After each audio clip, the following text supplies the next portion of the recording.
सज रहा है बीकानेर, आ रहे हैं मोदी।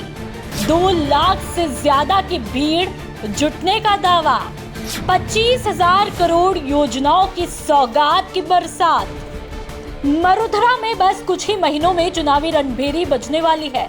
ऐसे में बीजेपी के तमाम बड़े दिग्गज शाह, नड्डा, राजनाथ सिंह के बाद मोदी खुद धोरों की धरा पर शय और मात का खेल खेलने के लिए उतर रहे हैं, जिसके तहत 8 जुलाई को मोदी अब बीकानेर आएंगे और चुनावी शंखनाद करेंगे।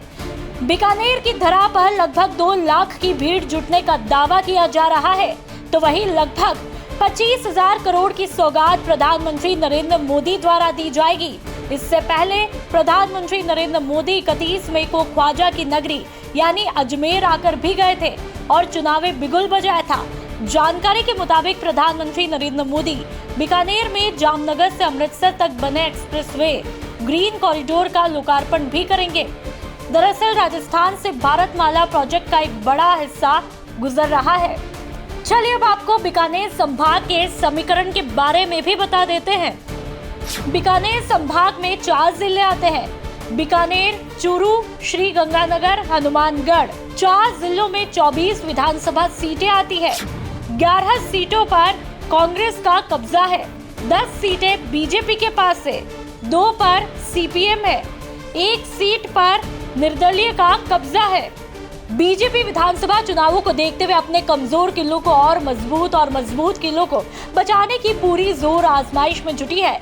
तो वहीं प्रधानमंत्री नरेंद्र मोदी पिछले 8 महीनों में लगभग 6 बार राजस्थान का दौरा कर चुके हैं। 8 जुलाई को प्रधानमंत्री नरेंद्र मोदी फिर से राजस्थान आ रहे हैं। तो वहीं दूसरी तरफ मुख्यमंत्री अशोक गहलोत ने विकास कार्यों और अनूठी योजनाओं की झड़ी तक लगा दी है।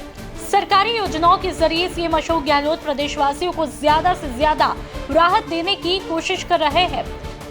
पूरे क्षेत्र में एक उत्साह का वातावरण है।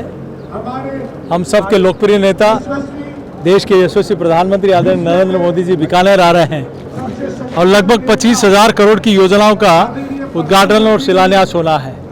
यहाँ की जनता उनका वंदन करने के लिए, अभिनंदन करने के लिए आतुर है, स्वागत करने के लिए आतुर है। उन्होंने जो 9 वर्ष में किया है, सेवा, सुशासन और गरीब कल्याण के ध्येय को लेकर अनेक, चाहे रेलवे हो, चाहे हाईवे हो, चाहे ग्रामीण विकास हो, चाहे हर गरीब की आधारभूत सुविधाओं की पूर्ति करना हो, वो अतुलनीय है। तो आम जनता में, जन जन में एक विश्वास है आदरणीय मोदी जी के प्रति और इन योजनाओं के लिए। और जिस प्रकार से धारा 370 राम मंदिर का विषय हो, चाहे अन्य विषय हो, ये सब लोग सोचा भी नहीं था कि हम अपनी आंखों से देख पाएंगे। तो ऐसे करने वाले आदरणीय नरेंद्र मोदी जी का इस क्षेत्र की जनता बहुत स्वागत और अभिनंदन करने के लिए आतुर है।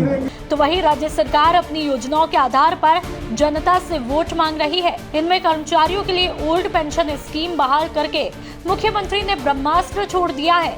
25 लाख रुपए तक का स्वास्थ्य बीमा करने वाला राजस्थान देश का पहला राज्य है। हर परिवार इस योजना में कवर हो रहा है।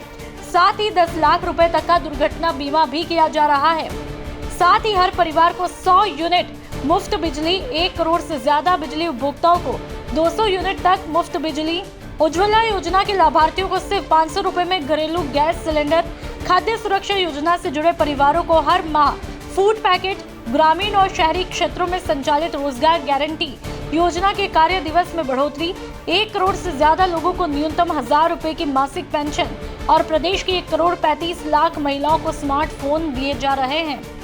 ऐसे में बीजेपी गहलोत की योजनाओं का तोड़ निकालने में जुटी है। जानकारी के मुताबिक भाजपा नेता प्रतिपक्ष राजेंद्र राठौड़ ने बताया, 9 साल बेमिसाल के उपलक्ष्य में पूरे देश में मोदी जी की सभाएं की जा रही है। बीकानेर संभाग मुख्यालय में सभा में 25,000 करोड़ की परियोजनाओं का शिलान्यास होगा। वो अपने आप में देश के लिए गर्व की बात है। साथ ही राठौड़ ने दावा किया है कि ये बीकानेर संभाग की अब तक की सबसे बड़ी सभा होगी। राजस्थान तक के लिए बीकानेर से अपर्णेश गोस्वामी की रिपोर्ट।